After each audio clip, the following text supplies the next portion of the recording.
Iran, of course, is just one of the global flashpoints investors are navigating this year. My next guest has made a career of mitigating risk and is hedged against catastrophes. Thinking about that as the Dow sits near 40,000. Here with me is Nassim Nicholas Taleb. He's author of The Black Swan and distinguished scientific advisor at Universa Investments. It's great to see you again. Welcome. Hi, hello. It's been about a year. And wouldn't you say in the past year, if anything, the markets, the economy has all held up much better than most thought? I mean, the whole point, our whole idea in life is to avoid discussions about what's going to happen in the markets and to have strategies that are completely impervious to bull and bear and crises. And do well if the market does well, do well if the market doesn't. Exactly, and formation of bubbles. There's something quite central that even when you see a crisis coming, you have no certainty as to how the market. You may have certainty as far as the occurrence of the crisis, like we know we're going to have a debt crisis. But we have no idea what the stock market would do should that happen. It defies, remember from COVID, okay?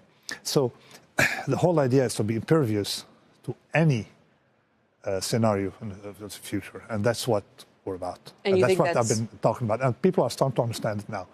Yeah. This year, you think that's been borne out? In other words, that it's not just Universa's strategy is not just to profit from market collapse. It's if the market's up, you're also up, and you are this year. No, the whole idea for us is to take a portfolio and make it solid in the sense, just like that this building has insurance, okay? So this building has also fire exits and stuff like that, just to make it robust. So regardless, so collapses, you outperform. And overall, in the long run, you would outperform because other mitigation strategies typically are speculative at best, okay, and they're fragile. And ours is not. We try to find the most solid approach, which is tail. Yeah. Our kind of brand of tail hedging differs from other tail hedging, but our brand of tail hedging. Before we get more into the market and move away from what we were just hearing about in the Middle East, someone who obviously knows quite a bit about the region yourself, do you have any thoughts about that? So either the politics or what investors should or shouldn't, be worrying about. Okay, here. I would say to an investor to basically ignore what's going on in the Middle East, and to an individual to worry, individually, right? As the individual is one thing, because again, the connection between the markets and these events is completely unpredictable, even more unpredictable than the events themselves. Right. Do you have any thoughts as a person about it? Okay, here it goes. As a person, what just happened now was a helicopter I guess crash. Everything that's happened since October, really.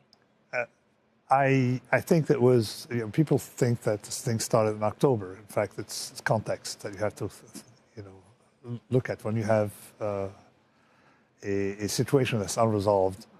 You're pushing, it's like putting Novocaine on it. You got to resolve these situations. You can't wait for them to go away. They're not going to go away. So there is a problem there. But again, to say that the connection between these problems and the markets, understood. Completely unconnected, even the local markets. Right. For the markets more broadly, then, this has been the kind of environment, if you look at the performance year to date, crypto's done well, stocks have done well, we've talked about this, yes. Commodities have done well. In fact, some are calling it the ABB, the everything but bonds bull market. Okay. Bonds are sitting it out.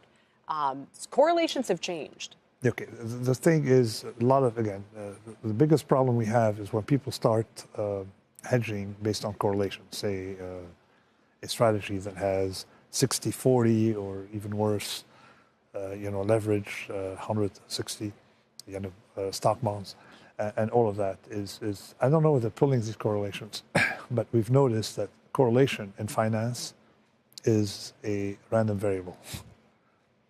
So things can be positively correlated and then flip negatively correlated. We saw that with long-term capital management with the collapse in 1998. It was anything that was positively correlated, like they would buy junk bonds, sell treasury bonds, okay, and they were, correlated, so it looks like a hedge. And then sure enough, what they owned went down, what they were short went up, okay, correlation flipped.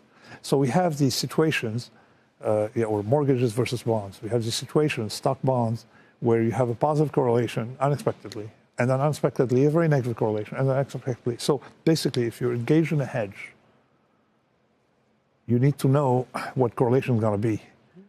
It And you're cannot saying be a speculative variable. If it's a speculative variable, it's no longer a hedge. Right. So correlation from historical correlation is virtually unknowable as a predictor of the future. Exactly.